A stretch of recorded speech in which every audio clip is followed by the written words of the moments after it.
What's up, guys? So I just wanted to give an update to my Despia deck profile. I was able to go back to back regional tops with this deck profile.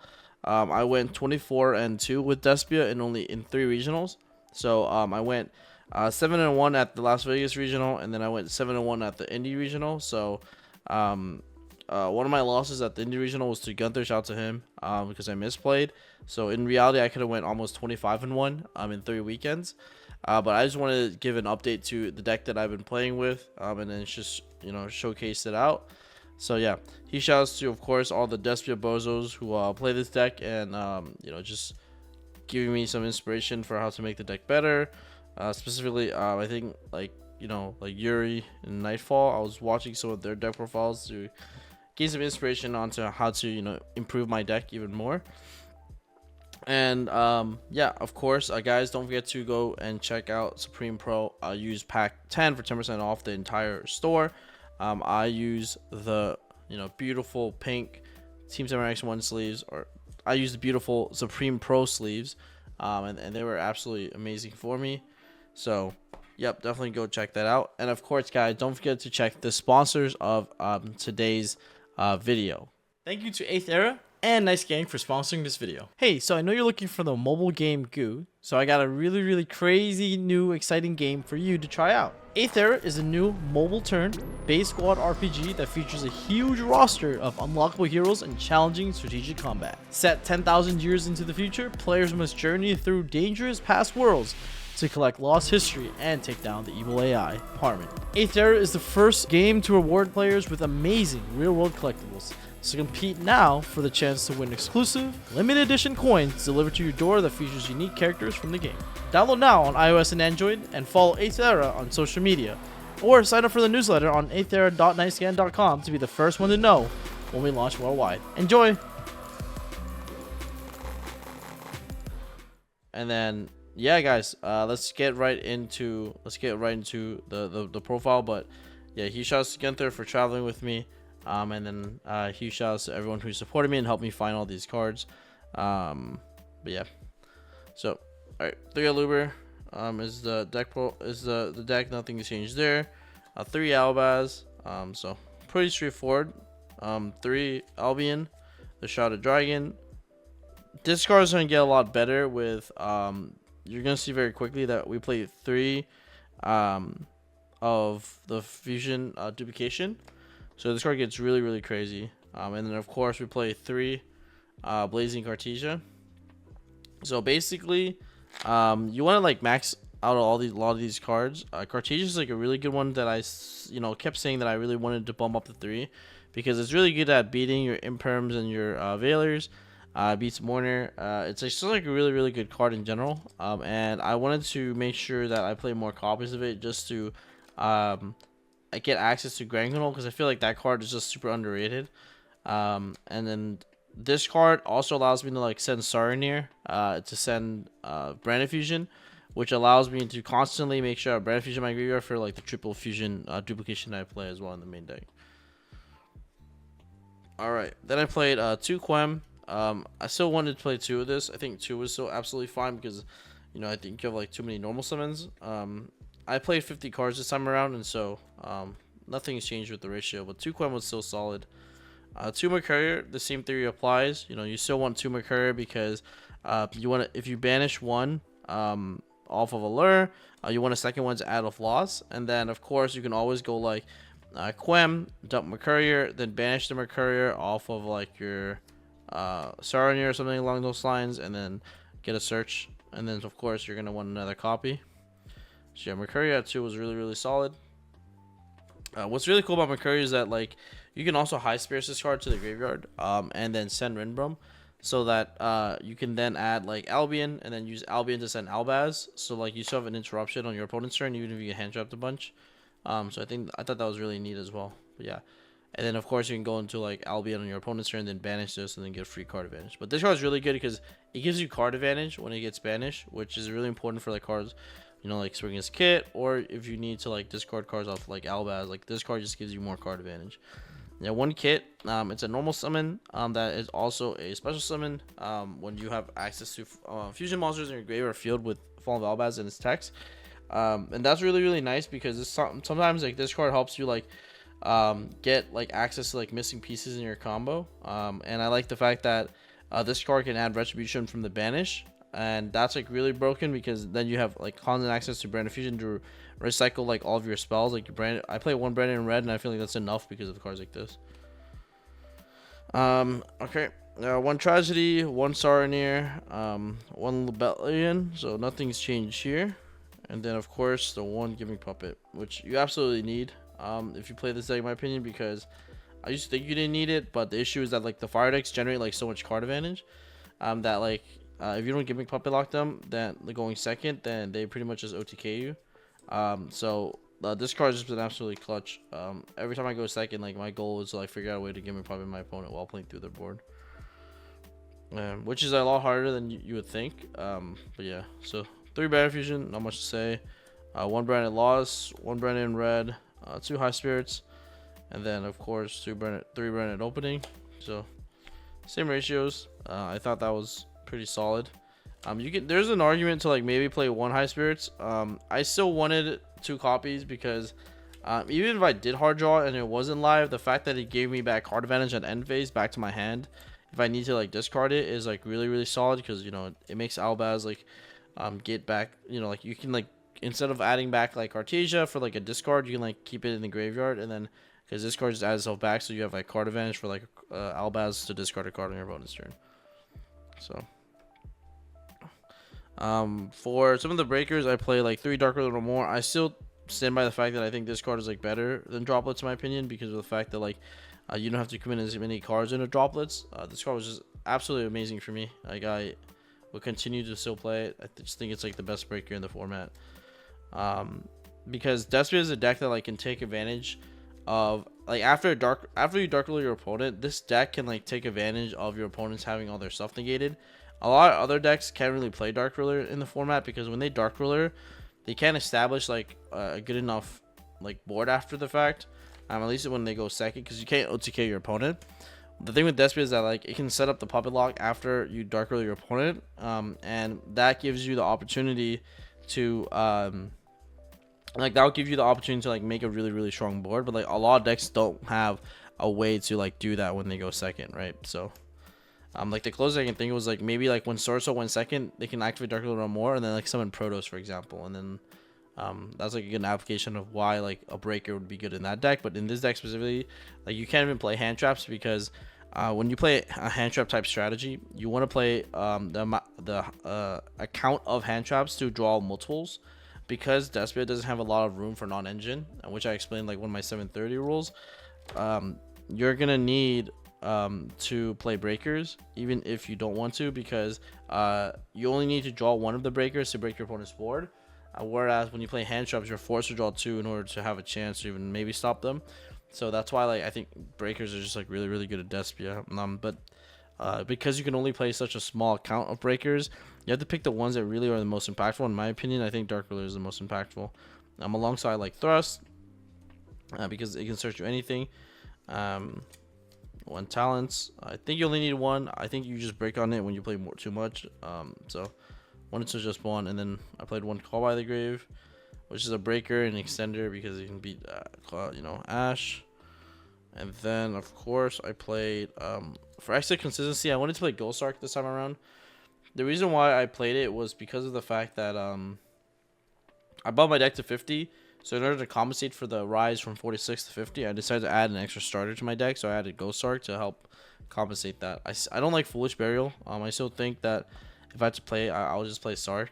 Foolish Burial is not bad, but I think Sark can get you more cards, especially it can get you like access to more cards, because banishing Mercurier just gives you access to like way more card pool in Despia than like Foolish or Tragedy, in my opinion. So I thought this card was just way better. And of course, this is also a board breaker in my opinion, because it helps you like see your breakers, but then it helps you see all like your good cards. And then of course like 3 duplication, right? So nothing to say about these. I think these are overall really good. And then of course like this is like the spice. I think, like I said, shout out to Nightfall. I saw him do this and I decided to like try it out. It was really strong for me. having multiple like fusion duplication in my deck was just like absurd. And not only that, like the fact that like if you a lot of people are playing Bell, if they Bell your fusion dupe, because it negates the activation of fusion duplication, you can activate another copy. So the fact that you have multiple is like really strong. And if you can use one, if you open two, if you can use one to survive, you can then start your next turn with another fusion dupe, and then you can like resolve brand fusion twice in one turn, which is crazy. And then of course going second, like if you hard draw one of this, and you can honestly break most people, like you can half break a lot of people's boards with like 4 cards, have fusion dupe as the 5th, and then like your 6 cards like a breaker, right? So that will allow you to resolve this going second, and then that will also like lock your opponent, right? So and then the 1 retribution. So that's it for the main deck, 50 cards. Not much to change there. For the extra deck, I still kept it the same. I still think this is like one of the best extra decks right now. I think it will change. But 2 Mirror Jades. The second one doesn't come up as often, but you still want it just in case. And a really cool play that you can do going second is like, you get especially if they have SP coming back, you can go like Mirror Jade effect, send to Titaniklad, banish your own Mirror Jade, and then now you can resolve the Titaniklad to summon Albaz, and then you can use Albaz effect to fuse with the SP Low Knight that they brought back to make another Mirror Jade. But then, so you clear their SP for free, and then now you have another Mirror Jade. So like that play can come up where like you want a Mirror Jade yourself, just so you get rid of Mirror Jade, just so that you can summon an Albaz to clear the SP that's coming back, and then that will allow you to make another Mirror Jade. But because Mirror Jade is once per turn per copy, you can now have another Mirror Jade live. So that's why 2 like can really come up in my opinion. 2 Granganol, not much to say. Having 2 just makes the puppet lock like way easier, especially when you go first and second, of course. Having a second copy is also really good because because I decided to like side, for example, Shadow Dragon back, and then Shadow Dragon works really well with High Spirits if you have Granganol. So it came out in one of my matches against a fire opponent where I High Spirit Shadow Dragon, dump Granganol, I pop the IP in the back row, and then that will allow me to like later in my opponent's turn, when they activate Princess, I can then banish Granganol from my graveyard to summon Quem, which honestly like won me the game. So this card at 2 is really good. Albalan is just overall solid for Tenpai and the fire. Against Tenpai, like they'll summon like Kokomi or Draco against you. So the fact that you can set Albaz and then contact fuse their Heraccio Seal, make it so that like you don't get Kokomi make your Draco is like really good. 1 Stapelia, 1 Furious. This card is still way better than the guy that like pops and draws pops a card, because this card like you can do it every single turn, and it's way easier to put like to use 2 to like put 2 Dark Dragons to make this card quite a lot. So this card is like, just on overall like really solid, to be honest. Like I played a stun matchup, and this card like just like helped beat it so free. 1 Rinbrom, I actually hard make this card a lot more than people would think. Because of the fact that like I play 2 Mercurier, so I usually go for like a line where I would Brand Fusion for Albion. They or like I would go Brand Fusion. They would go something along the lines of, let's say they Ash it and I chain Mercurier to negate it because I control the Natus. I can then use the Mercurier in my grave plus the Albaz in my grave to summon Rinbrom, which would then allow me to trigger Merc to get free card advantage. And then now I have a Mercurier, I have this on the board, and then this is really good because this card on the field actually has a negate that people don't know about. They can negate the effect of a Synchro, XYZ, Fusion, or Link monster by negating the effects and returning 1 monster up from the field to the hand. That's really good because you can like negate your opponent's SP with this and then bounce a card. And then you can also negate their Princess as well because it is a Link monster that activates. And then you can non-target bounce a card. So this card is really strong. And of course, you can also use Rinbrom to negate, like you can activate Mirror Jade, Rinbrom to negate your own Mirror Jade, shuffle back one of their cards, like bounce back one of their cards, and then trigger. So now you have a Mirror Jade still live on their turn, especially when you're breaking their board. Because if you negate Mirror Jade on your own turn with Rinbrom, then you can use it again on your opponent's turn, which is pretty neat. Of course, you play double Albion 2 is really good. 1 Lebellion, 1 Albion, the Sanctifier Dragon. This card is like honestly like obviously really busted.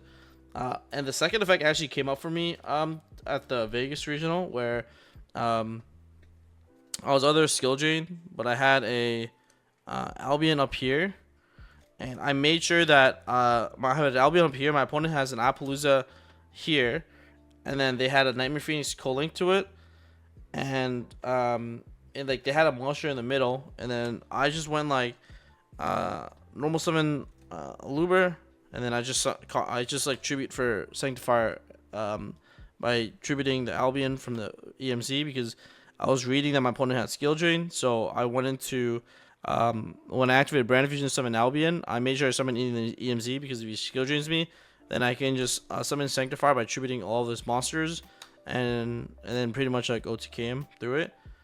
So I thought that was like really neat. And then on my opponent's turn, I used Fusion Duplication to copy Brand Fusion to then send Shaddoll Dragon to pop his skill drain, and then of course just pop a lock them. So yeah, Courtless, Titanic Clad, pretty much standard, and then 1 Guarded Chimera. So that's pretty much it for the extra deck. For the side, I still believe in Crossout, and Ash Blossom and D-Barrier. I still think this engine is really good because it helps you beat the mirror match, which I was really afraid of. And not only that, of course, like a lot of like the other decks, the way they beat you is the barrier. So I just want to increase my odds of like not losing the barrier. So I think this was really good. And besides that, obviously the 1 Harpies and 3 Evenly match, this was just like overall phenomenal. Like into all the fire decks, like Evenly matches like solos, because after evening them, you just win for free. I actually even thought about main decking evenly because of how good it is. And then of course 1 Shaddoll Dragon, because if they have skill drain, you can easily like bait it by going like Brand Fusion, by sending Lebellion, by sending Shaddoll Dragon and Albaz. You can go Chainlink 1 Lebellion, Chainlink 2 Shaddoll Dragon, popping the skill drain. If they chain skill drain, it doesn't matter because the chain resolve backwards, so skill drain would apply, Shaddoll Dragon would destroy on Chainlink 2, and then Chainlink 1 Lebellion would still resolve. So this card was actually just absolutely crazy. And then I play 1 Magnemite, like I said, for the mirror, and then just like overall like generically a very good card. And then I played 1 Masquerade because it helps you like in the Runic Stun matchup, where after you so basically against the Runic Stun matchup, Masquerade and Brightest Blazing Branded King basically solos it because when you summon Masquerade, even if they judgment this card, which like basically which basically negates every card on the field except the fusion monster you targeted, they're gonna like lose so much life points to the fact that like they'll be able to they'll be unable to judgment this card, and this card can add itself back every single turn as long as the fusion monster was sent to the graveyard. And then so basically like, even if they judgment this, you'll just add it back and then keep constantly negating the whole board. And like by having Masquerade up, it means like they're limited to amount of ruined cards they can even play, and as a result they're unable to have enough life points to constantly out the Branded King and play all the running cards to try and deck you out. So this was kind of like pretty much the combo. You like try to like set up this, and then they just, even if they skill drain you, flag you, the organism, all this good stuff, just doesn't matter because you set up these two, and then you'll just out their whole board and then OTK them that same turn. Because also it negates basically the fountain and all their floodgates in one move with this. So this card was absolutely amazing. Yeah. And then of course I played 2 Phantasme as my extra side deck slot, because basically I came to the conclusion that instead of, because I was playing like droplets, but I'd rather just see like my better breakers pretty much. And I thought that Dark Lord 1 was still better, so I wanted to play Phantasme because it helps me fixes my hand, and it also draws me. It also helps me the chance to like draw like exactly the cards I need, because so I decided to like Phantasme for that reason. I thought it was like really good. Because in theory, like sometimes you can draw like too many of the same cards only second, or you have like suboptimal draws. So as a result, Phantasme fixes your hands and helps you pretty much break your opponent's board. And if they out this, I don't really care. I just wanted it for the hand mulligan. And if they out, it's even better because I still side Phantasme even with evenly match, even if they conflict, because you can pretty much just crash this, and it doesn't matter because it trades in their Appaloosa. So they usually just get rid of this, and that's fine with me. So yeah, I thought this card was like a pretty good way I couldn't play 3. My side pattern allows me to fit 2 because majority of the time when I went second into the fire decks, I was siding 2 Phantasmi, 3 evenly match, and then of course I was siding 1 Shell Dragon for the skill drain that they would put in. And yeah, but these were like the 6 that I was putting in to break the fire decks board. And honestly, I think I beat every single fire player except one, Gunther, which I should have won if I didn't misplay. But yeah, this is like pretty much like the side pattern against that deck, which is honestly pretty good for me. Yep. So yep, that's pretty much the deck profile, guys. Thanks again for watching, and of course, let me know in the comment section below what do you think about Despia. I thought this deck was super fun. I had a lot of blast playing it, and it was overall just great for me. So happy I was still able to play the deck, even though I was really tired because I had to travel from back-to-back regionals for the World's Points grind. But good thing to say that I'm locked in for the points playoffs. So hopefully I get to go to Worlds and make you guys all proud. So thanks again for all your support. I'll see you guys in the next one. Peace.